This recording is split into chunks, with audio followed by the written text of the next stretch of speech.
Wisconsin Governor Scott Walker pulling away from the pack both literally and figuratively yesterday.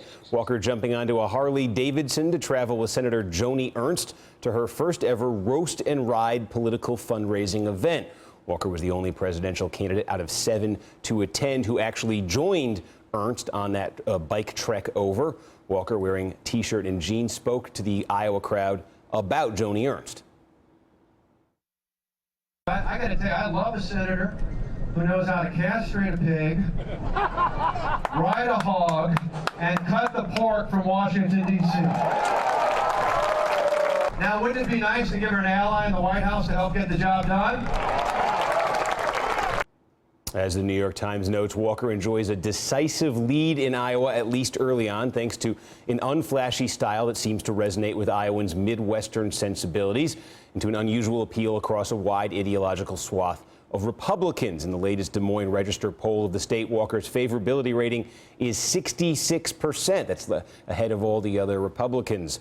Walker at the front of the pack on Saturday, but will he be able to sustain a lead through the caucuses early next year? Dave Price is political director and weekend anchor at WHO-TV, the NBC affiliate in Des Moines. He was at the Roast and Ride event.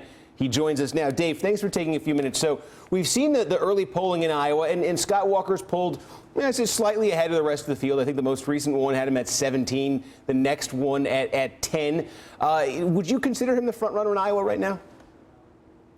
He might be, but I don't think there's a capital F on any front-runner term, and I think 2012 probably showed us that. But he had that one dynamic speech earlier this year at Congressman Steve King's event where a lot of people didn't really know a lot about him, but he opened up a lot about himself and some of the things he's gone through in Wisconsin. He had a very graphic line about he had received threats after taking on the unions there in Wisconsin, that he had been threatened that somebody would gut his wife like a deer, and there were audible gasps in the room there. That's really what catapulted him out there. There's still a lot of people who don't really know a lot about him, and they want to make sure that that wasn't just a one-hit wonder with that speech, but you can probably say loosely that he's the front runner right now. So this event yesterday, this ride and roast event, a lot of talk in Iowa about the traditional straw poll, which is going to be held, or supposedly going to be held later this summer, losing sort of its clout. And maybe this event with the freshman Senator Joni Ernst, with that appeal she has to the base of the Republican Party out there, maybe this event is supplanting that in importance. Was yesterday a really big deal on the Republican side?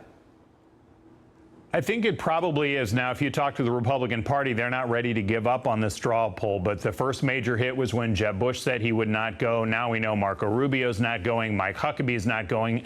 And it's significant for Mike Huckabee, of course, because of his success in the 2008 cycle.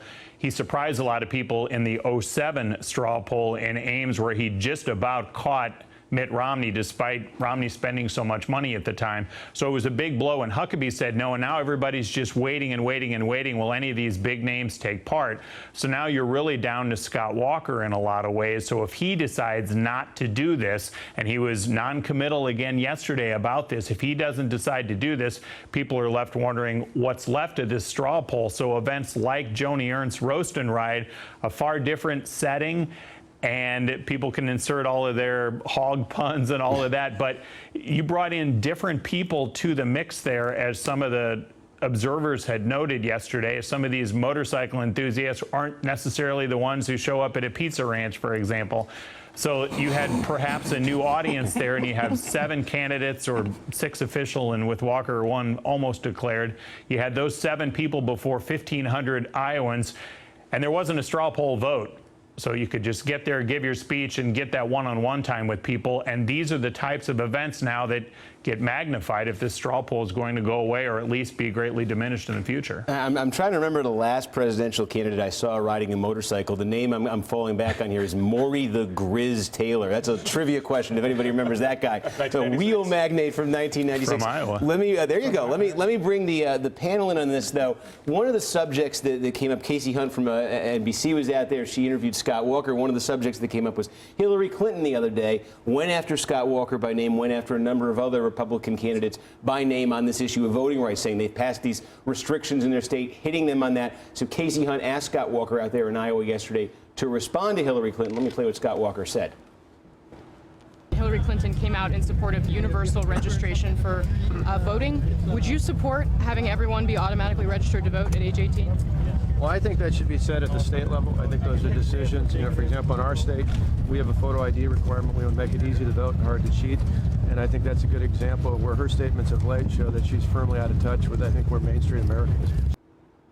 So it was interesting to me there that he went right to the photo ID requirement, basically saying, hey, look, that's going to prevent fraud, that's going to make fair elections. That was the one thing Hillary was not really speaking about in her speech the other day. And it seems to me when you look at the polling on photo ID for voting, we put it up yesterday, 77% support it, 20% oppose it. So for Republicans to fight back on this issue, that seems to be the thing they should press.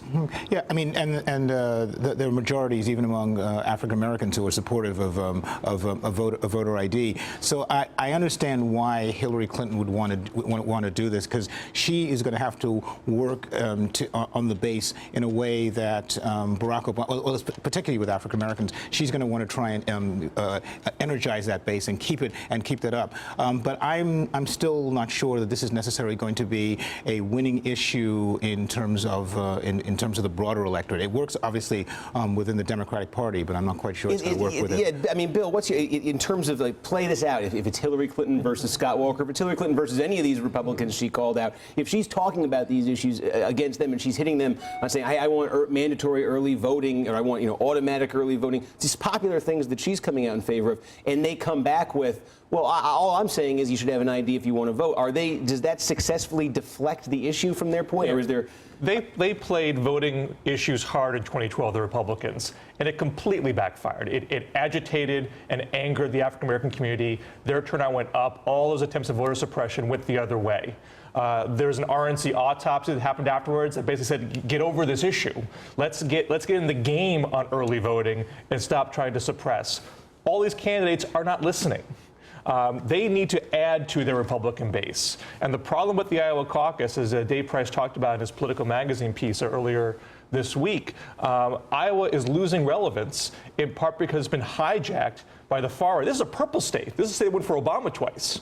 But they're not using their caucus process to figure out how to build on the conservative base. They're just pandering to it. And these voting rights issues are a big problem if they get stuck on that. Well, speaking of the conservative base, Dave, let me just bring you back in on this. It was Joni Ernst. This was her big event yesterday. And the freshman senator out there. Is she planning to endorse, do you know, in the presidential race? And who realistically of these candidates would be a likely Joni Ernst pick? She has said repeatedly that she will not endorse, and that's one of the things about Iowa's top officials. Governor Terry Branstad, the long-term governor here, and now the freshman Joni Ernst. They have both said repeatedly that they have no plans to endorse. It doesn't stop all of these candidates from trying to get them to change their mind. And we watched Marco Rubio yesterday working Joni Ernst's husband before he went on stage. But Ernst has said time and time again that she's not going to pick a favorite publicly. All right. Thanks to Dave Price, political director at NBC affiliate in Des Moines, Iowa. Appreciate the time this morning.